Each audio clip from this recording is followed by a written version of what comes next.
सब कुछ नॉर्मल ही चल रहा था आपकी लाइफ में, वैसे ही जैसे रोज चलता था।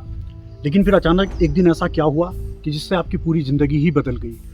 तो याद कीजिए, शायद उस दिन कुछ ऐसा हुआ होगा कि जब आप सुबह सोकर उठी होंगी तो उसके बाद आपने बाथ लिया होगा, उसके बाद आप सीधे किचन में गई होंगी। किचन में जाकर आपने अपने बच्चों के लिए, अपने पति के लिए ब्रेकफास्ट बनाया होगा। बच्चों और पति को ब्रेकफास्ट कराया और उनका लंच पैक किया। बच्चे गए स्कूल और पति गए ऑफिस। तो यहाँ तक सब नॉर्मल था। लेकिन पति और बच्चों के जाने के बाद आपने गंदे कपड़े पकड़े, वॉशिंग मशीन में डाले और उसके बाद आपने कपड़े धोए। कपड़ों को टेरिस या बालकनी में डालने के बाद आपने चेंज किया और रूटीन शॉपिंग के लिए मार्केट चली गई। सब कुछ अब भी नॉर्मल था, कुछ नहीं बदला था। लेकिन तभी अचानक आपकी नज़र टकराई एक ऐसे इंसान से जो लगातार टकटकी बांधकर आपको एकटक घूरे जा रहा था। आपने पहले तो इसे अवॉइड किया, लेकिन फिर ना जाने आपके अंदर वो क्या भाव जागृत हुआ कि आपने फिर उस इंसान की तरफ देखा। वो सिर्फ आपकी ही तरफ देख रहा था। आप इससे थोड़ा इरिटेट हुई और आपने मन बना लिया कि अब आप उसकी ओर बिल्कुल नहीं देखेंगी। लेकिन इस चंचल मन का घोड़ा दौड़ने से कौन रोक सकता है। आपने फिर उसकी तरफ देखा, ये देखने के लिए क्या वो अब भी आपको देख रहा है। और जवाब था हाँ, वो अब भी आपको देख रहा था। और आप भी अब कनखियों से उसे बार बार देखने लगी। और जब आप उसे देखने लगी तो उसकी हिम्मत बढ़ गई और उसने आपको एक स्माइल दी। और आपने भी उसकी स्माइल का जवाब स्माइल से दिया। और जो नहीं होना था ना, वो हो गया।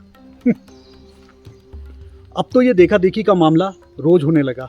उसने तो आपका घर भी मालूम कर लिया, आपका पीछा करते करते। फिर नंबर एक्सचेंज हो गए और शुरुआत हुई चैट से। और 2-4 दिन बाद ये चैट फ़ोन कॉल में बदल गई। और जैसे ही बच्चे स्कूल जाते और पति ऑफिस, आप उसे कॉल लगा देती और घंटों घंटों भर आप उससे बात करती। और कुछ हफ्ते भर में ये ऑडियो कॉल बदल गई वीडियो कॉल में। और अब उस बंदे ने शुरुआत की आपकी खूबसूरती की तारीफ से कि आप इन कपड़ों में अच्छी लगती हैं, ये हेयर स्टाइल आप पर अच्छा लगता है, वगैरह वगैरह। और साली तारीफ किसे अच्छी नहीं लगती, सबको अच्छी लगती है, आपको तो खास तौर से। लेकिन उस इंसान की तारीफ के पीछे एक डार्क सीक्रेट छुपा था। और अब वो बंदा डिमांड करने लगा कि आप उसे वैसे कपड़े पहन के दिखाएं जैसा वो चाहता है।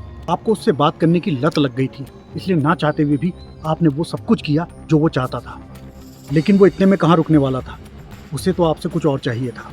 याद कीजिए उस दिन को जब आपने पहली बार उसको देखा था। तो याद कीजिए उस दिन आप साड़ी या सूट में थी, लेकिन आपके गले में मंगलसूत्र था और आपकी मांग में सिंदूर। यानी कि वो इंसान ये अच्छी तरह से जानता था कि आप शादीशुदा हैं, लेकिन आप ये नहीं जानती थी कि वो शादीशुदा है या अनमैरिड। उस बंदे को आपके प्यार या साथ की ज़रूरत नहीं है। उस बंदे को ज़रूरत है सिर्फ आपके शरीर की। आपको क्या लगता है कि वो बंदा सिर्फ आपको देखता है, आपसे बात करता है? यह बुलावा है मैम।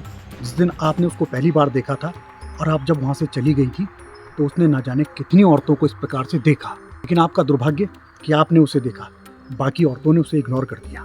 आपको क्या लगता है कि वो आपसे प्यार करता है, आपका साथ पसंद करता है? मैडम, उसे ज़रूरत है सिर्फ आपके शरीर की। और जिस दिन उसे आपका शरीर मिल गया ना, याद कीजिएगा आप बहुत बड़ी मुसीबत में फंस जाएंगी। क्योंकि ऐसे कमीने प्राइवेट जो मूवमेंट्स होते हैं उसकी वीडियो रिकॉर्डिंग करते हैं, फ़ोटोज़ लेते हैं, इसलिए कि कल वो आपको ब्लैकमेल कर सकें, तब जब आप उसके साथ सेक्स करने को मना कर दें। एक परिवर्तन नोट कीजिएगा, जिस दिन आप उसके साथ सेक्सुअल रिलेशन बनाएंगी ना, उसके बाद उसकी भाषा, उसकी टोन देखिएगा। और कुछ दिनों बाद ये भी देखिएगा कि वो आपसे गाली गलौज करके बात करने लगेगा। और ये वही बंदा है जिसने जब पहली बार आपको कॉल किया था ना, तो बात करते करते आपका प्रयोग कर रहा था, आपकी खूबसूरती की तारीफ कर रहा था, उसके कसीदे पढ़ रहा था।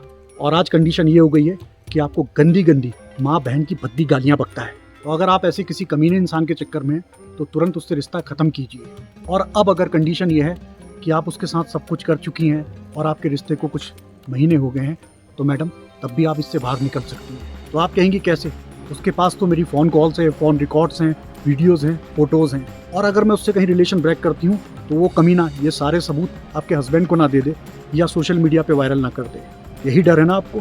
तो डर निकालिए मैम अपने मन से, क्योंकि ये कमीने सिर्फ कह सकते हैं, बोल सकते हैं, ऐंठ सकते हैं, लेकिन अंदर से ये कमीने इतने कायर, इतने कमज़ोर और इतने बुज़दिल होते हैं ना कि एक बार अगर आप दहाड़ के इनके सामने बोल जाए ना, और वही गाली जो ये कमीने आपको दे रहे हैं आप भी इन्हें देना, तो इन कमीनों के पैरों के नीचे से ना जमीन खिसक जाती है। इन कमीनों का रोम रोम डर के मारे कांपने लगता है। ये बुज़दिल, ये कायर एक औरत को तभी तक डराते हैं जब तक औरत डरती है। और जिस दिन आपने इनसे डरना छोड़कर इनका विरोध करना शुरू कर दिया ना, तो ये कमीने फिर आपको कभी नजर नहीं आएंगे अपने आसपास। लौटिए मैम अपने पति के पास, अपने प्यारे और मासूम बच्चों के पास, क्योंकि आपकी एक छोटी सी भूल एक गलत स्टेप ने उन मासूमों की जिंदगी बर्बाद कर दी है।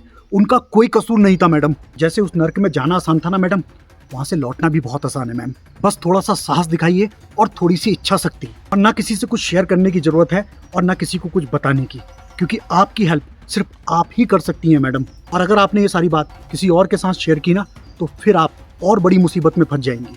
और अपने हस्बैंड के साथ तो कुछ भी शेयर मत कीजिएगा मैडम, क्योंकि मेरी एक बात को हमेशा याद रखिएगा कि औरत जो होती है ना, वो माफ़ करना पसंद करती है। औरत को जब ये पता चल जाता है कि उसके हस्बैंड का चक्कर किसी और औरत के साथ है, वो तब भी अपने हस्बैंड को माफ़ कर देती है। लेकिन मर्द का दिल इतना बड़ा नहीं होता मैडम। मर्द को जब ये पता चल जाता है कि उसकी पत्नी का संबंध किसी और के साथ है ना, तो वो उस औरत के साथ रह लेगा जिंदगी भर, लेकिन उस औरत को कभी दिल से माफ़ नहीं करेगा। तो किसी को कुछ नहीं बताना, सिर्फ उस कमीने को अपनी जिंदगी से आउट करना है। और मेरी बात अगर पसंद आई, आपके दिल को छू सकी और आपको इससे कोई रास्ता मिला, हिम्मत मिली, साहस मिला, तो मेरे चैनल को सब्सक्राइब करते हुए जाइएगा, क्योंकि आगे भी मैं आपकी हर कदम पर मदद करूंगा। और जो भी व्यूवर्स मेरा ये वीडियो देख रहे हैं, उन सभी को रॉयल की तरफ से all the best. Take care guys, love you all, bye.